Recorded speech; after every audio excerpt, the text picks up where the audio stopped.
Nah, ini nih, ada pertanyaannya, berapa waktu yang dibutuhkan untuk obat tersebut mencapai kadar 90%? Oke, 90%. Ini berbeda dengan si T90. Beda ya, bedakan. Kenapa? Karena kalau T90 kan diketahui Kak, gitu ya. Tapi kalau ini diketahui waktu paruhnya. Nah, ini ada cara cepat juga. Carcep, carcep. Kita baca dulu soalnya.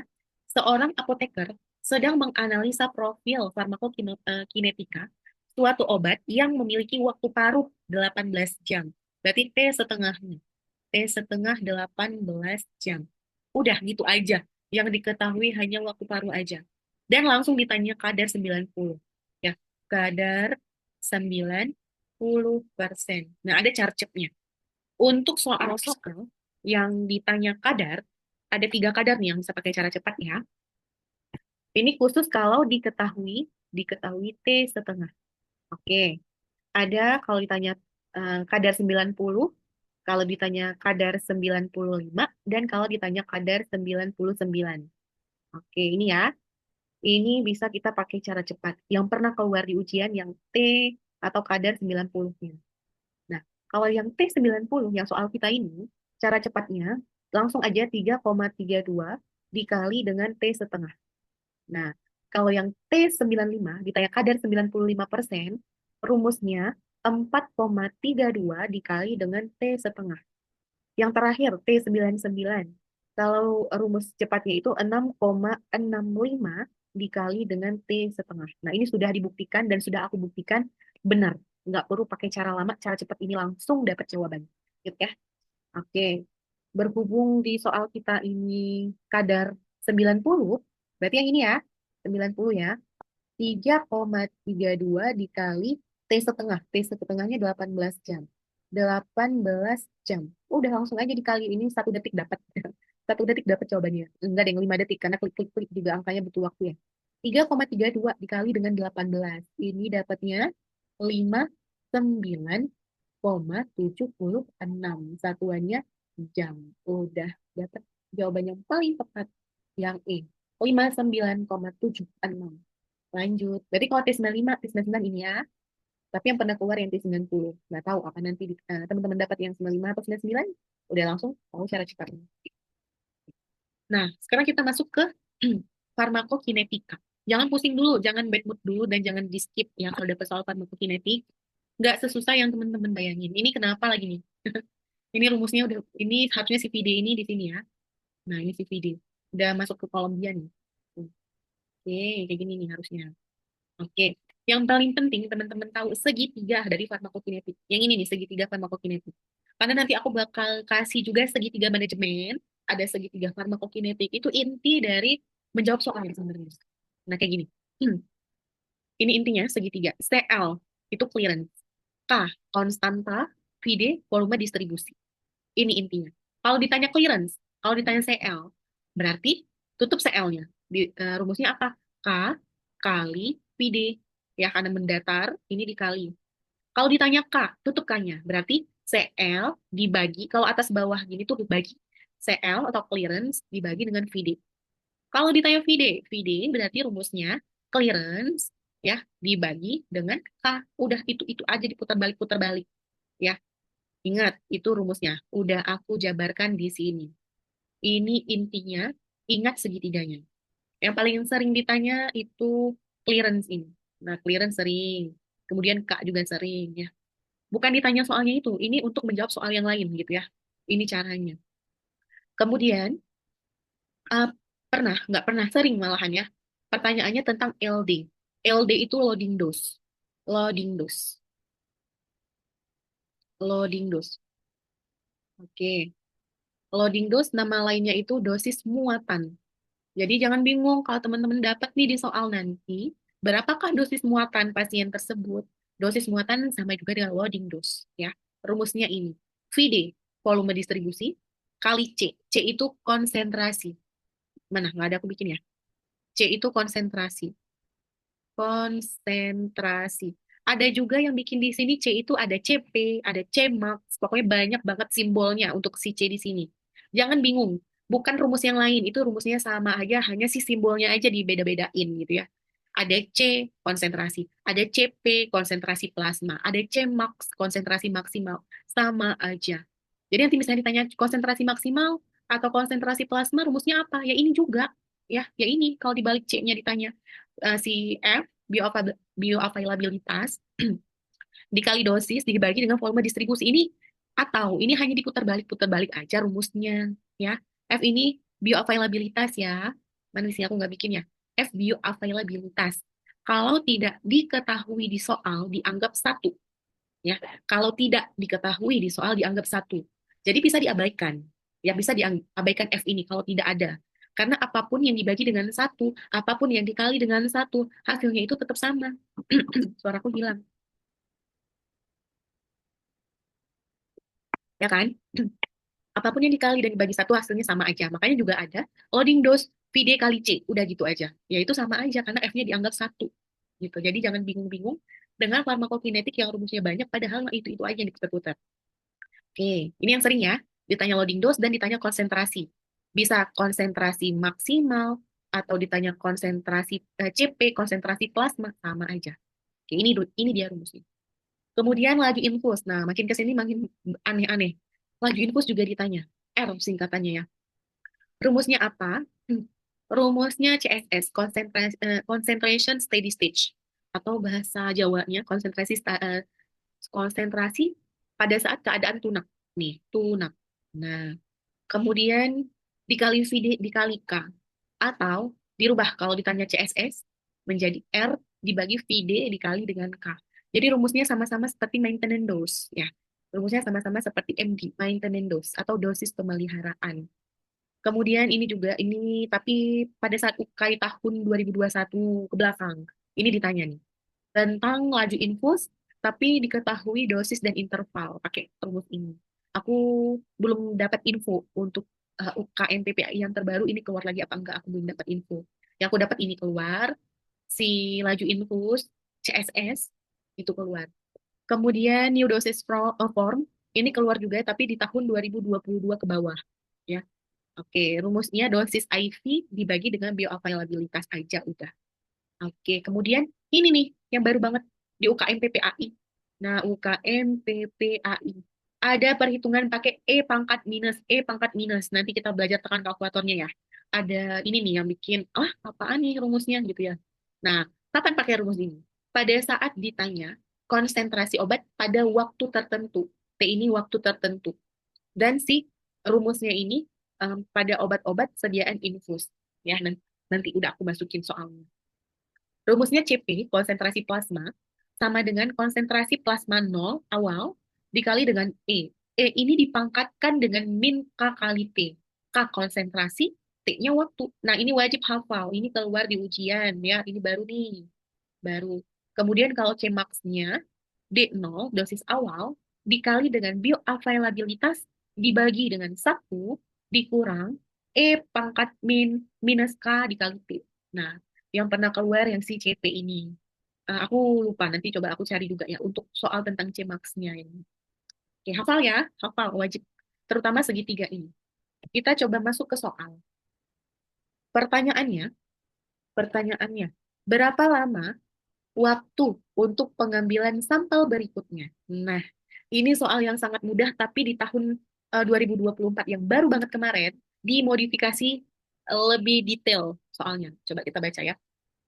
Apoteker di industri farmasi sedang melakukan uji bioekivalensi zidofudin dengan sistem two-way crossover dengan pasien 60 kilogram. Apoteker sudah melakukan pengambilan pertama sampel untuk uji bioekivalensi. Diketahui volume distribusi. Oke, ada VD-nya ya. Ada VD 0,2 liter per kilogram. Clearance berarti CL. Ya, clearance-nya 1,6632 liter per jam. Oke, ini. Kemudian berat badan pasien 60 kilogram. Bikin 60 kilogram. Udah, habis itu aja diketahui. Berapa lama waktu pengambilan sampel berikutnya? Ada yang tahu nggak? Ini pertanyaan dan rumus yang kita gunakan yang mana? Ada sistem two-way crossover, ada bioekivalensi, ada lama waktu pengambilan sampel berikutnya. Ini kemana sih arahnya? Ditanya waktu Waktu wash out. Nah, waktu wash out ini keluar di ujian. Mulai dari tahun 2022 ke atas sampai sekarang juga keluar. Yang mana rumusnya itu sangat mudah. Sangat mudah. Apa rumusnya? Waktu atau wash out. Waktu pembersihan. Rumusnya 5 dikali T setengah. Nah, kemarin di tahun 2022, 2023, langsung diketahui T setengahnya di soal. Tapi di tahun 2024, T setengahnya nggak diketahui. Malahan diketahui ini. Jadi mau nggak mau, kita harus cari T setengahnya berapa. Baru bisa kita hitung wash out-nya. Nah, dulu mah mudah banget ya. 5 kali langsung T setengah ada di soal. Tapi sekarang nggak semudah itu. Oke, gimana cara cari T setengah? Cara cari T setengah. Dia di sini nggak disebut ordenya ya. Oke, nggak disebut ordenya. Kalau nggak disebut orde, dia langsung mengikuti orde satu. Orde satu. Kenapa? Ya otomatis aja gitu. Karena banyak obat, ya umumnya, obat mengikuti kinetika orde satu. Ya.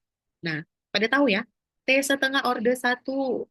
Orde satu. Yang tadi, yang pertama banget kita belajar, 0,693 dibagi dengan K. Gitu ya. Udah dapat nih T setengahnya, baru bisa kita masukin ke sini. Nah, udah tahu yang arah. Dan ini apa sih maksud soalnya udah tahu, udah kebayang. Ya kan? T setengah nggak diketahui. T setengah bisa dicari dengan 0,693 per K. Tapi K-nya juga nggak diketahui. Nah, kita bisa menghitung K dari yang diketahui di sini. Makanya, lagi-lagi aku ingatkan, perlu menghafal segitiga farmakokinetik yang ini. Aku pindahin. Segitiga farmakokinetik. Di sini ya, clearance di atas. K kali VD. Ini dikali ya. Berarti kita mau cari K. Ya, K yang ini nih. Kalau K berarti apa? Clearance dibagi dengan VD. Oke, K sama dengan, kalau letaknya atas bawah itu bagi berarti. Clearance per VD. Nah, kita udah langsung tahu clearance-nya berapa. Karena diketahui di soal ini nih. 1,6632. 1,6632 dibagi dengan VD. VD-nya, nah ingat, kalau ada per kilogram berat badan, ya mereka harus kita kalikan dulu.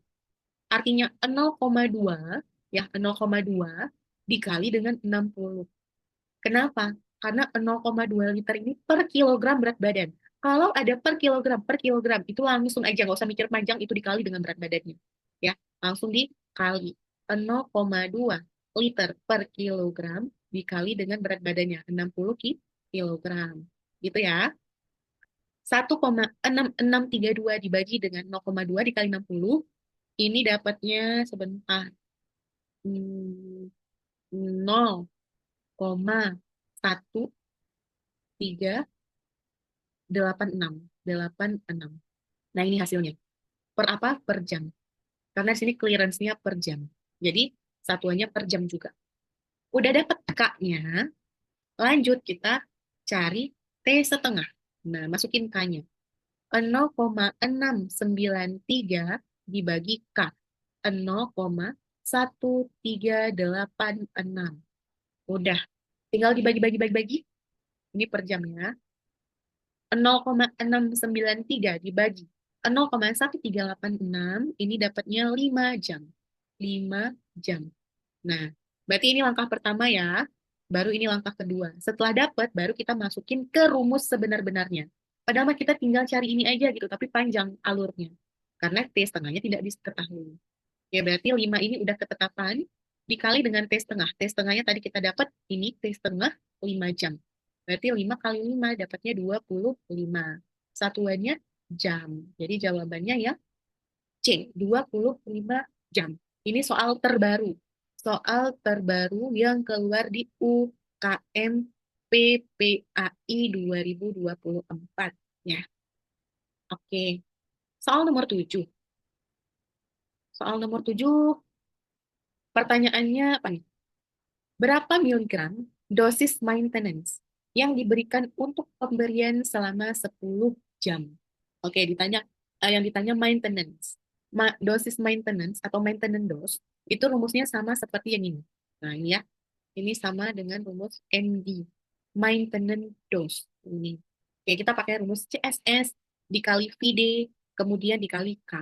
Oke, ini keluar di ujian. Kita langsung bikin aja rumusnya biar tahu apa-apa aja yang bisa kita masukin. Maintenance dose, MD. Rumusnya apa aja tadi? CSS dikali dengan VD, kemudian dikali dengan K. Nah, ini dia. Kita baca soalnya. Pasien dengan berat badan 50 kilogram, oke, BB 50 kilogram, mengalami sepsis, diberikan gental dalam sediaan infus continuous. Diketahui volume distribusi, oke, PD-nya 0,4, satuannya liter per kilogram berat badan. Langsung per kilogram artinya langsung dikali dengan berat badannya. 50 kilogram ya. 0,4 dikali 50 itu dapatnya 2. Berarti 2 apa? 2 liter. Ya kan? 0,4 kali 50 dapatnya 2 ya. 20 ya? 20 liter. Oke. Kemudian udah dapat nih volume distribusi untuk berat badan 50 kilo. Laju eliminasi. Laju eliminasi itu K. Kenapa? Karena 0,0, ya. Itu K udah pasti. 0,078. Oke. Per jam. Per jam. Obat ini diberikan efek terapi jika dosis dalam darah. Nah, kalau udah dosis dalam darah itu CSS, konsentrasi steady stage-nya. 5 miligram per liter. Berapa miligram? Dosis maintenance untuk 10 jam. Ya, konsentrasi untuk 10 jam. Ingat, 10 jam. Kita masukin angka-angkanya. CSS. CSS yang ini, 5 berarti ya, oke, 5 masukin. Kemudian dikali dengan VD. VD-nya yang ini, oke, 20 masukin. K-nya, K-nya yang ini. Oke, masukin 0,078. Alhamdulillah gitu. Banyak dan semuanya ada. Ya, semuanya kepake. Berat badan juga kepake tadi ya. 5 dikali 20 dikali 0,078. Itu dapatnya 7,8. 7,8 satuannya miligram per jam. Nah, hasil dari rumus ini masih untuk 1 jam atau per jam. Nih, per jam. Kan nggak ada nih. Oh, ada kebetulan jawabannya A gitu ya. Tapi hati-hati, jangan terkecoh. Yang diminta konsentrasinya pada 10 jam. Jadi, kita perlu kali mereka. 10 jam dikali 7,8. Ya, 7,8 miligram per jam dikali dengan 10 jam. Oke, jangan lupa dikali dengan jam yang diminta di soal. 7,8 dikali 10 dapatnya 78 miligram. Oke, jawabannya yang B. Hati-hati. Dengan percaya diri gitu ya. 7,8, wah ada, langsung milih A. Padahal belum selesai. Karena kita perlu kali dengan si waktu pemberiannya 10 jam. Karena hasil ini itu masih untuk 1 jam saja. Nah, 1 jam. Oke, ini nggak ada masalah dan mudah. Intinya kalau maintenance dose, rumusnya sama seperti si laju infus yang ini ya.